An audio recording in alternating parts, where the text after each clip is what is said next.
Welcome to your English class. Today we are going to learn the chapter 3 of your English book Beehive. The name of this chapter is The Little Girl. And this beautiful emotional story is written by Katherine Mansfield.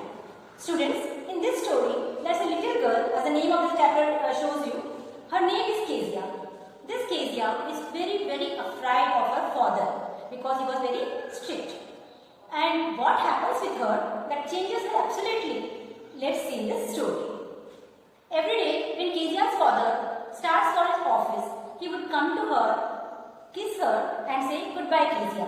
And in reply, Kezia would say goodbye father, and she would feel so relaxed when she could hear the decreasing sound of her father's vehicle leaving the street. That is, जब उसके father गली से जाते थे, उनकी जो vehicle, उनका जो भी कार या जो उनकी गाड़ी थी, उनकी आवाज जब धीरे हो जाती थी, उनकी साउंड, तब उससे पता चल जाता था कि फादर ऑफिस चले गए, गली का घर से बाहर चले गए हैं. And she would feel relaxed. इससे पता चलता है कि कितना ज्यादा अपने पापा से डरती थी.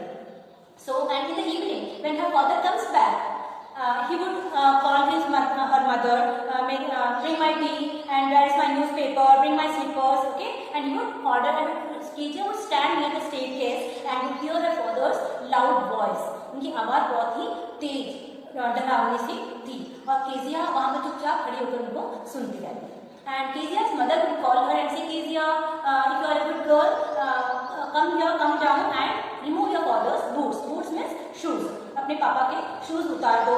और the Kezia would come very slowly and she would come and remove her father's shoes. At that time, her father would every day ask her, Kezia, have you been a good girl?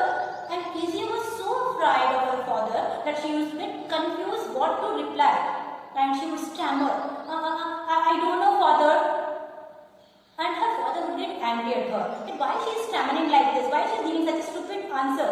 Okay, and he would get anger and tell her, Kezia, if you behave like this, I will ask your mother to take you to the doctor.